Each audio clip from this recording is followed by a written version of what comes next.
លោកប្រធានស្រឡាំងកាំងពេលឃើញក្មេងប្រុសនេះមានម្រាមដៃ5មួយស្មានថាគាត់ខ្លាចតែផ្ទុយទៅវិញគាត់បែរជាលុតជង្គង់នៅមុខម្ដាយក្មេងនោះហើយទះកំភ្លៀងខ្លួនឯងសុំទោសទាំងទឹកភ្នែកព្រោះម្រាមដៃ5មួយនេះជាសញ្ញាសម្គាល់តែមួយគត់ដែលមានតែក្នុងត្រកូលមហាសេដ្ឋីលូរបស់គាត់ប៉ុណ្ណោះគាត់ប្រកាសចិត្តភ្លាមថាក្មេងនេះគឺជាកូនបង្កើតរបស់ខ្លួនរឿងនេះផ្ដើមពី6ឆ្នាំមុនគាត់ជួបគ្រោះថ្នាក់ធ្វើឲ្យគ្មានកូនដោយបន្សល់ទុកមេជីវិតចុងក្រោយតែមួយគត់តែពេទ្យបែរជាច្រឡំចាក់បញ្ចូលទៅក្នុងខ្លួនស្រីម្នាក់ទៀតម្ដាយគាត់ខឹងខ្លាំងណាស់ព្រោះនេះជាឈាមជ័រចុងក្រោយគាត់បញ្ជាឲ្យតាមរកស្រីម្នាក់នោះឲ្យឃើញជាដាច់ខាតតែ6ឆ្នាំកន្លងផុតទៅនៅតែរកមិនឃើញរហូតគាត់អស់សង្ឃឹមស្មានថានាងប្រហែលជាមិនបានបង្កើតកូននោះទេតែគាត់ភ្លេចថាត្រកូលលូមានម្រាមដៃ5មួយតាំងពីកំណើតឲ្យតែឃើញក្មេងម្រាមដៃ5មួយ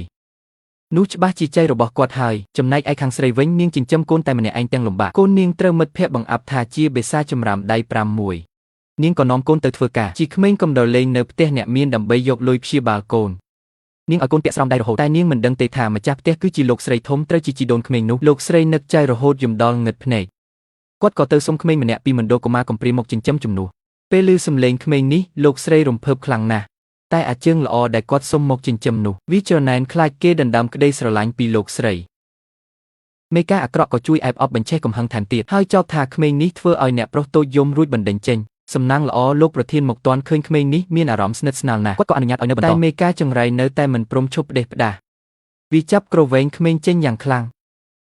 ស្រាប់តែស្រោមដៃរបូតចេញមកឃើញម្រាមដៃ5មួយច្បាស់ក្រឡែតមេការអាក្រក់នោះរៀបចំគម្រោងការជាស្រេច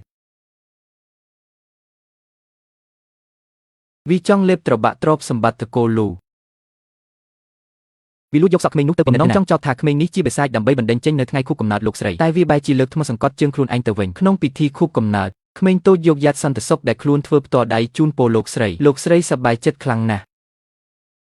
តែអាជើងល្អយ៉ាងបែរជាខឹងច្រណែនមេការអាក្រក់ក៏បន្ថែមភ្លើងចោទថាក្មេងនេះជាកូនគ្មានឪពុក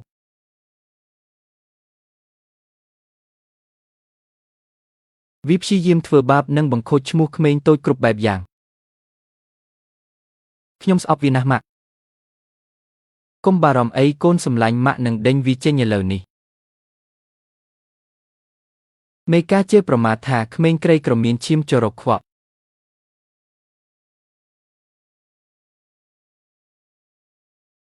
វាថែមទាំងបង្ខំឲ្យក្មេងដោះស្រោមដៃបង្ហាញភាពចម្លែក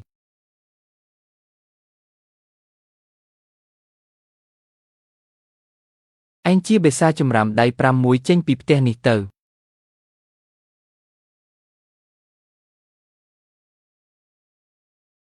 ភាពតានតឹងឡើងដល់កំពូលពេលលទ្ធផលដណាមកដល់មេការអណាស្មានថាខ្លួនឈ្នះតែគ្រូពេទ្យប្រាប់តាមទូរស័ព្ទថាក្មេងនេះជាកូនបង្កើតលោកប្រធានលោកស្រីហើយរំភើបញាប់ញ័ររហូតភ្លឺភ្នែកវិញ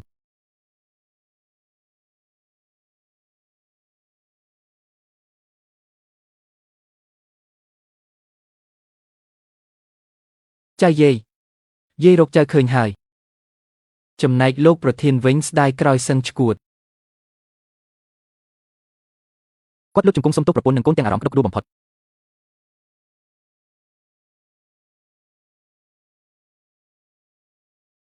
រឿងរ៉ាវបន្តទៀតយ៉ាងណាតើពួកអាក្រក់នឹងត្រូវកម្ចាត់របៀបណាសូមចុចមើលភាពបន្តនៅខាងក្រោម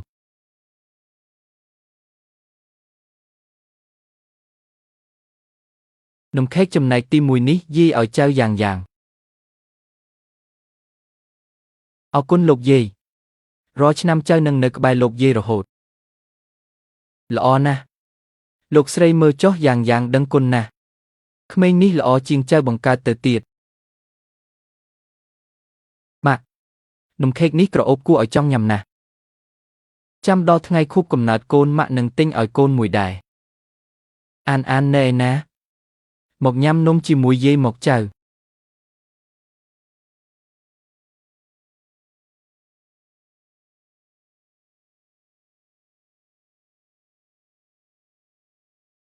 អូយកូនម៉ាក់មានរបួសត្រង់ណាទេអាជើងល្អ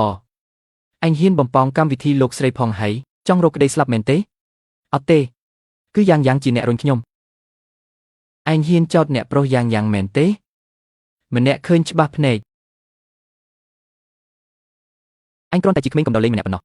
ក្មេងបាតសង្គមដូចឯងហ៊ានមកប្រៀបជាមួយអ្នកប្រុសផងពិតជាខ្លាំងខ្លាចជ្រុលហួសហេតុហើយឯងច្រណែននឹងគេមែនទេឈាមក្មេងក្រីក្រដូចឯងវាថោកទាបណាស់កុំមកជេរកូនខ្ញុំអ្នកឯងមានសិទ្ធិអីមកជេរកូនខ្ញុំគេមិនបានកុហកទេកូនគ្មានឪពុកម្នាក់ឲ្យរំពឹងថាធ្វើរឿងល្អកើតដែរហើយចុះទម្រាំម្ដាយវិញប្រកាសជាស្រីមិនល្អហើយកូនរបស់នាងច្បាស់ជាសំណល់បាតសង្គមដូចគ្នា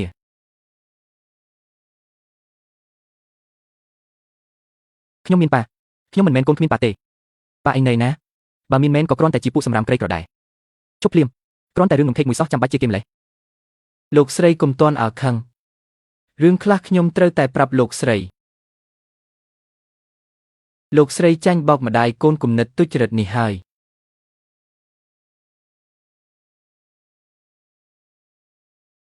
ស្រីម្នាក់នេះមានប្រវត្តិមិនល្អបង្កើតកូនទាំងមិនដឹងឪពុកជាអ្នកណា